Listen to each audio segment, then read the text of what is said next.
Hello friends, आज मैं आपके साथ इकोनॉमिक्स का एक और टॉपिक लेके आया हूँ और टॉपिक का नाम है अचीवमेंट्स अंडर इकोनॉमिक प्लानिंग या फिर प्रोग्रेस अंडर प्लान्स या प्लान्स के एडवांटेजेस क्या रहे, अचीवमेंट्स क्या रही इकोनॉमिक प्लानिंग के, वो इस वीडियो में हम डिस्कस करेंगे। जिस हिसाब से पेपर में लिखना है मैंने उस हिसाब से लिखा हुआ है। तो चलिए शुरू करते हैं। Progress made by the Indian economy during the period of planning is discussed as under. तो सबसे पहला पॉइंट आ जाता है increase in national income. Very important, national income लगातार बढ़ी है, ठीक है।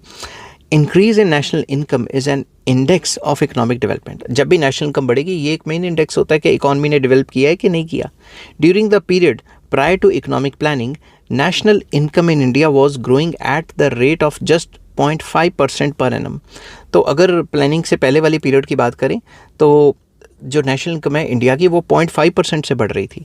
Indian economy was therefore a stagnant economy. तो उस टाइम पे इंडियन इकॉनमी को एक स्टेगनेंट इकॉनमी कहा जाता था जिसकी growth rate of national income ना के बराबर है। During the period of 5 year plans, national income has increased at an average of 5.1% per annum at constant prices from the period of 1950-51 to 2019-2020।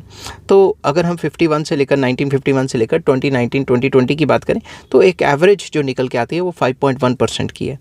In 2018-2019 the growth rate of national income was 5.9%। तो थोड़ा data लिखने की ज़रूरत है। In 2019-2020 the growth rate of national income was 3.6%। In 2020-2021 due to कोविड-19 expected growth rate in national income was -7.4%। तो ये expected था मगर ग्रोथ रेट पूरे वर्ल्ड में हर एक कंट्री का नेगेटिव में ही गया था उस टाइम, ठीक है। नेक्स्ट आ जाता है point increase in per capita income. Very important.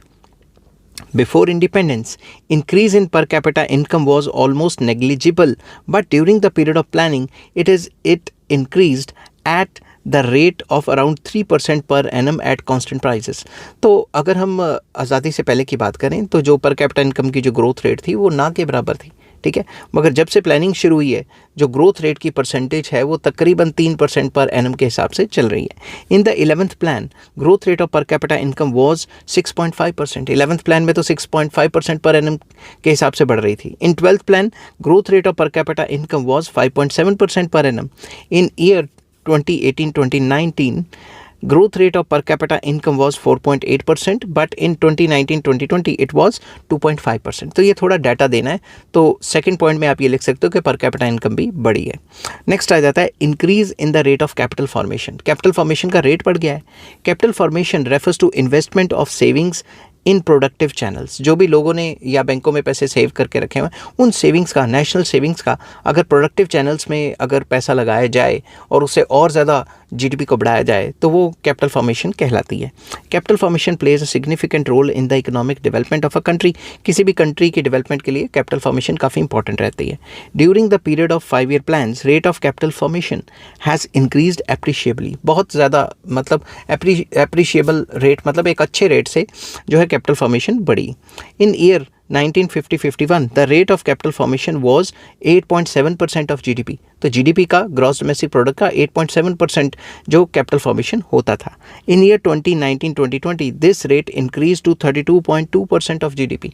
तो जितना जीडीपी का परसेंटेज कैपिटल फॉर्मेशन का बढ़ता रहता है उतना कंट्री जो है डेवलपमेंट को हासिल करने के रास्ते पे चलती रहती है। तो जितना ज़्यादा ये परसेंटेज रहेगा उतनी ज़्यादा डेवलपमेंट का रेट रहता है, ग्रोथ एंड डेवलपमेंट उतनी ज़्यादा होती है। नेक्स्ट आ जाता है institutional reforms in agriculture and green revolution। very important। contribution of plans in the development of agriculture has been of two kinds। कैसे? land reforms and technological development। तो agriculture के डेवलपमेंट के अंदर जो प्लान्स हैं उसके दो काइंड्स हैं। एक तो लैंड रिफॉर्म्स लेके आए प्लानिंग के अकॉर्डिंगली और टेक्निकल जो है डेवलपमेंट हुई। Although land reforms could not be implemented full तरीके से लैंड रिफॉर्म को इम्प्लीमेंट नहीं किया जा सका, बट फिर भी ज़मींदारी सिस्टम तो तकरीबन ख़त्म ही है ना। It must be acknowledged that even limited land reforms have created a congenial atmosphere for the scientific cultivation. तो लिमिटेड जितने भी लैंड रिफॉर्म्स लागू हुए उनके हिसाब से काफ़ी ज़्यादा एक कंड्यूसिव या सूटेबल एनवायरनमेंट हो गया एग्रीकल्चर के अंदर कि जिससे हम साइंटिफिक तरीके से कल्टीवेशन कर सकें, ठीक है। अब सारे लैंड रिफॉर्म्स 100% इंप्लीमेंट हुए ऐसा नहीं है। तो लैंड रिफॉर्म्स का मैंने ऑलरेडी चैप्टर अपलोड किया हुआ है, अगर आपको चाहिए होगा तो मुझे कमेंट कर देना। इन 1966 great stress was laid on technological development of agriculture। तो 1966 में काफ़ी ज़्यादा जोर लगाया गया कि भाई एग्रीकल्चर को टेक्निकली डेवलप करना है, ठीक है। It culminated in green revolution, तो इससे क्या हुआ, ग्रीन रेवोल्यूशन पैदा हुआ। और during the period of plans production of food grains has increase 4-fold।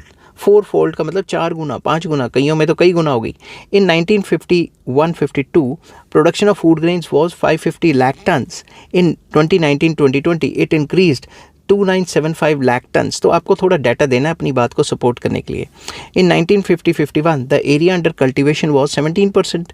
It increase to 49% in March 2016। तो एरिया अंडर कल्टिवेशन भी बढ़ गया। During the period of planning growth rate of agricultural production was 2.7% per annum on an average।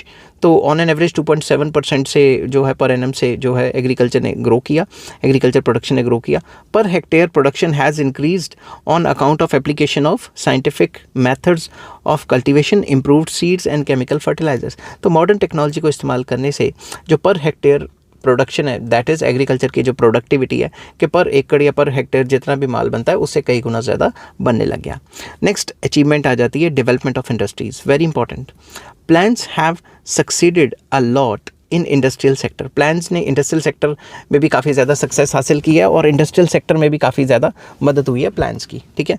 Basic and capital goods industries like iron and steel, machinery, chemical fertilisers etcetera have been develop considerably in the country. अब country में जो है heavy machinery भी develop होनी शुरू हो गई है, आयरन एंड स्टील भी डेवलप होता है आज़ादी के बाद, और केमिकल फर्टिलाइजर्स भी मतलब डेवलप होना ऑलमोस्ट शुरू हुआ है, ठीक है। हालांकि अभी भी हम केमिकल फर्टिलाइजर्स बाहर से काफ़ी मंगवाते हैं, मगर विद इन द कंट्री भी काफ़ी बनता है। Country has become almost self sufficient in the matter of consumer goods industry. Consumer goods industry के तकरीबन सारे जो गुड्स हैं यहाँ पे अवेलेबल रहते हैं और हम तकरीबन सेल्फ सफिशिएंट हैं। फिर भी बाहर से सामान आता है कंज्यूमर गुड्स का, मगर हम तकरीबन ऑलमोस्ट सेल्फ सफिशिएंट है। There has been diversification and modernisation of industries. Industry diversify हो गई है, कई टाइप की इंडस्ट्री खुल गई हैं, मॉडर्नाइज हो गई हैं। Industrial production capacity has increase tremendously. तो जो इंडस्ट्रियल प्रोडक्शन कैपेसिटी है, अब माल कई गुना ज़्यादा बन सकता है।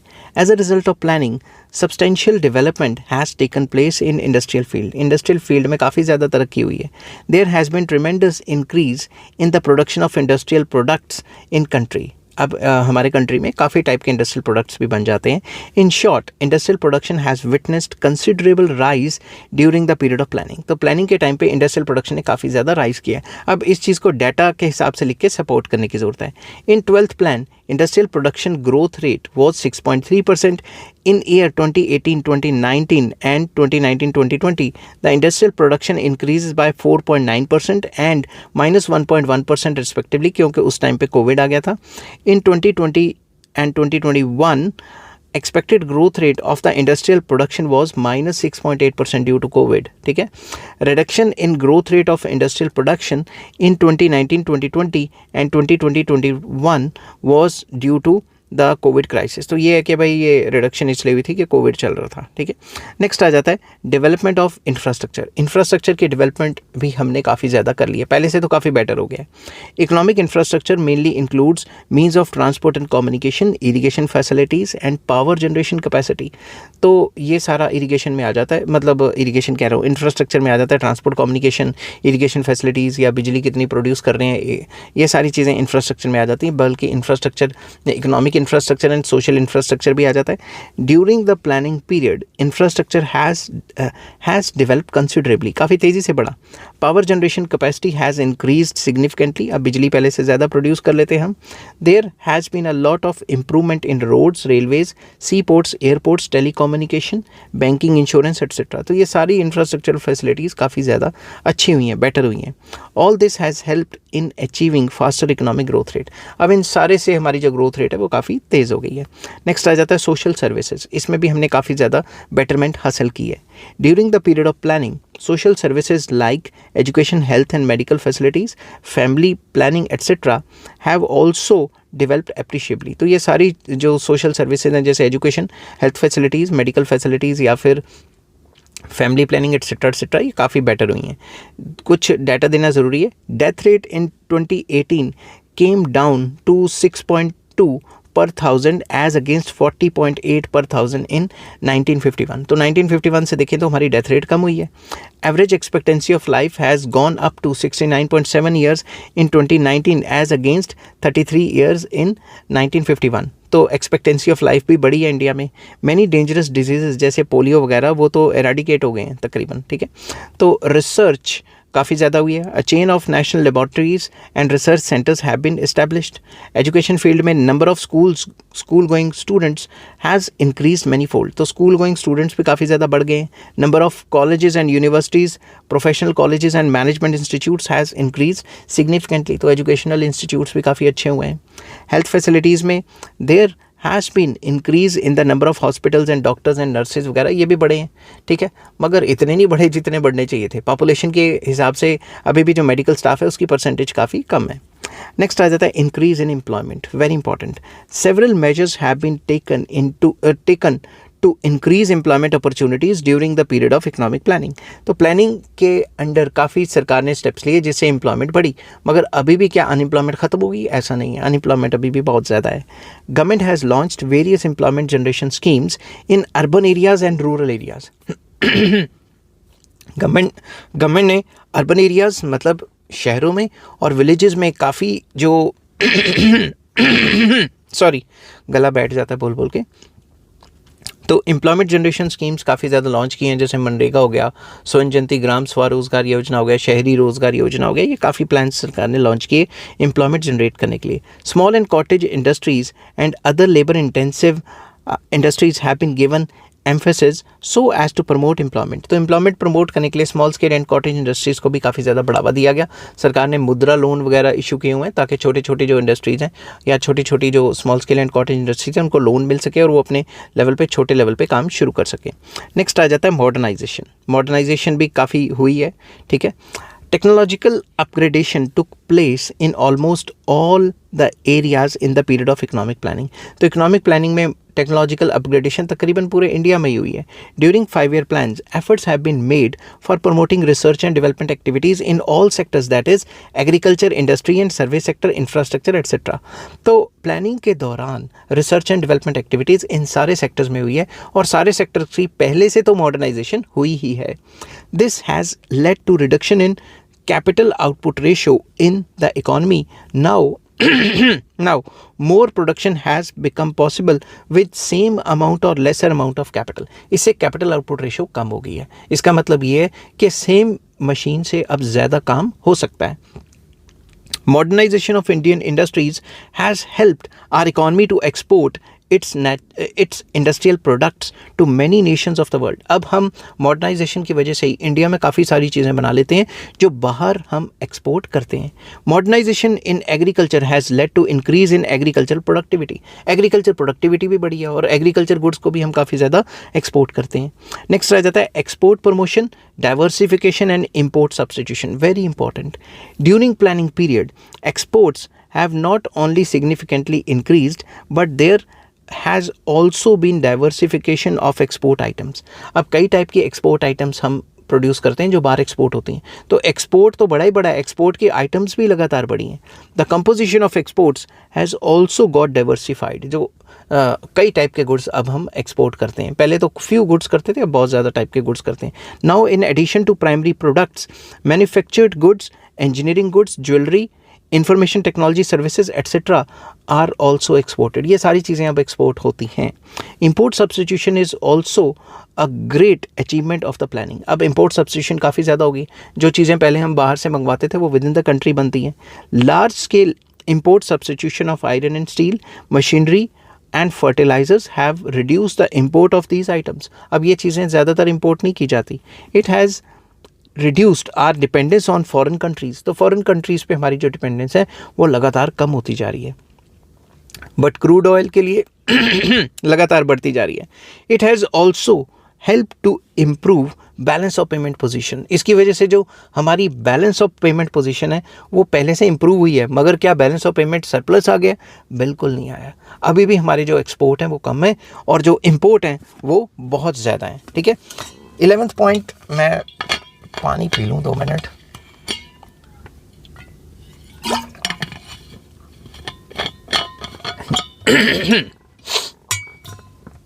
नेक्स्ट 11th पॉइंट आ जाता है हमारा development of science and technology. Science and technology को डेवलप करना भी एक मेन जो है ऑब्जेक्टिव था, और इसको हम काफ़ी हद तक जो है अचीव कर चुके हैं। और अभी भी क्या science and technology fully develop हो गई? नहीं, अभी भी इस रास्ते पे चले हुए हैं ताकि पहले से और बेटर हो जाए।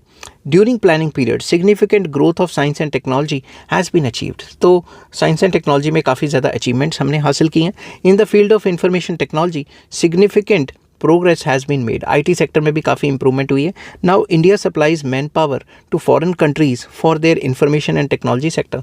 तो आईटी के लिए इंडिया अब अमेरिका और यूके में कितने बंदे भेजता है? वेस्टर्न कंट्रीज में इंडिया से तो जाते हैं आईटी सेक्टर के लोग। Today India controls more than half of the global market in IT sector. तो आईटी सेक्टर ने काफ़ी ज़्यादा डेवलपमेंट की है। क्यों? क्योंकि साइंस एंड टेक्नोलॉजी की डेवलपमेंट हो पाई है।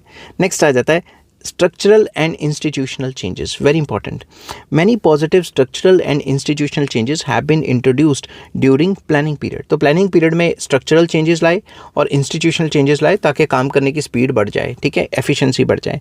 It includes expansion of public sector को expand किया गया, introduction of price support system, public distribution system, development of financial institutions etcetera, ये सारी चीज़ें आ जाती हैं इसके अंदर, जिसकी वजह से इंस्टीट्यूशन एंड स्ट्रक्चरल चेंजेस आए. Adoption of liberalisation, globalisation and privatisation, जिसको एलपीजी भी कहा जाता है, is also a positive institution and structural change, जिसकी वजह से बाहर से काफ़ी एफडीआई आई और यहाँ कॉम्पिटिशन बढ़ा और काफ़ी ज़्यादा डेवलपमेंट हुई. नेक्स्ट आ जाता है less cyclical fluctuations. There are less economic fluctuations in the economy as a result of economic planning. कई लोगों का या कई इकोनॉमिस्ट स्कॉलर्स का ये मानना है कि इकोनॉमिक प्लानिंग के आने की वजह से जो फ्लक्चुएशंस है इकोनॉमी में वो काफ़ी कम हुई हैं. Economy is less confronted with a situation like boom, recession, depression and recovery. तो इकोनॉमी में जो अप्स एंड डाउन्स आते हैं ट्रेड साइकिल्स के, वो काफ़ी कम हुए हैं. Economic planning is an instrumental in bringing the economic stability as all economic activities are properly coordinated. तो सारी economic activities को properly coordinate किया जाता है, इसी वजह से जो stability है वो काफ़ी ज़्यादा आती है इकोनॉमी में. ऐसा जो है, जो पॉजिटिव थिंकिंग करते हैं उनका ये मानना है. मगर जो बुराई करते हैं प्लानिंग की, वो ये कहते हैं कि भाई कहाँ स्टेबल है, इकोनॉमी ऊपर नीचे होती रहती है, रिसेशन आता रहता है हर तीसरे दिन. नेक्स्ट आ जाता है production according to needs. Economic planning leads to need oriented production of goods and services. तो इकोनॉमिक प्लानिंग ने फोकस किया कि जिन चीज़ों की ज़रूरत है उस हिसाब से प्रोडक्शन की जाए. In economic planning the planning authority formulates the plan. Planning authority plan बनाती है. It coordinates the natural, human and physical resources in such a manner that resources are properly utilized and result in production according to requirements of the economy. तो basically इसमें ये कहा गया है कि coordination की जाती है natural resources, human resources and physical resources में, इस हिसाब से कि इन सब की फुलर यूटिलाइजेशन हो और जो प्रोडक्शन है वो हम अपनी रिक्वायरमेंट्स के हिसाब से हम प्रोडक्शन कर सकें इकॉनमी में. नेक्स्ट आ जाता है balanced economic growth. Very important. Economic growth is sought to be achieved in a balance manner by planning authority. तो प्लानिंग कमीशन या नीति आयोग ने प्लान्स के हिसाब से जो इकॉनमी है, जो डिफरेंट सेक्टर्स हैं इकॉनमी के, उनको बैलेंस तरीके से डेवलप किया है. It aims at securing balance regional development या balance regional and sectoral growth, के रीजनल डेवलपमेंट भी हो और सेक्टोरल डेवलपमेंट भी हो, जो पिछड़े हुए सेक्टर हैं वो भी डेवलप हो जाए. There are several advantages of balance growth such as agriculture development, proper industrialisation, reduction in poverty, increase in demand for goods and services of one sector by the persons of the other sector etcetera etcetera. तो जब भी balance growth होगी तो एक sector develop करेगा तो दूसरा sector तो अल्टीमेटली डेवलप करेगा ही, क्योंकि एक सेक्टर दूसरे सेक्टर से कहीं ना कहीं डायरेक्टली इनडायरेक्टली रिलेटेड है और इंटरडिपेंडेंस है वेरियस सेक्टर्स में. नेक्स्ट आ जाता है right use and conservation of natural resources. Government ensures proper use and conservation of natural resources under economic planning. के प्लानिंग के अंडर सरकार प्लान बनाती है कि हम अपने नेचुरल रिसोर्स को प्रॉपरली कंजर्व करके रखेंगे. While making use of these scarce resources it is ascertained that there is least possible wastage. तो ये देखा जाता है कि नेचुरल रिसोर्स की वेस्टेज कम से कम हो. These are used for the benefits of the entire society and not a particular class. एक पर्टिकुलर क्लास के लिए इस्तेमाल नहीं किए जाते, पूरे सोसाइटी के बेनिफिट्स के लिए इस्तेमाल किए जाते हैं. ठीक है, असल में होते हैं नहीं होते वो आप खुद देख लेना. ठीक है. Use of minerals such as coal, oil etcetera is made keeping in view not only the present but also the future generation. तो सरकार जो भी मिनरल्स वगैरह या कोल वगैरह कुछ भी निकालती है, मिनरल्स वगैरह, वो इस हिसाब से देखती है कि भाई आज की नीड्स तो पूरी हो ही रही हैं, मगर फ्यूचर जनरेशन्स की नीड को भी दिमाग में रख के इनको इस्तेमाल किया जाता है। आई होप ये वीडियो आपको पसंद आई होगी। अगर पसंद आती है तो please like, share and subscribe. Next video में मैं लेके आऊँगा फेलियर्स ऑफ इकोनॉमिक प्लानिंग क्या है। Till then take care, bye bye.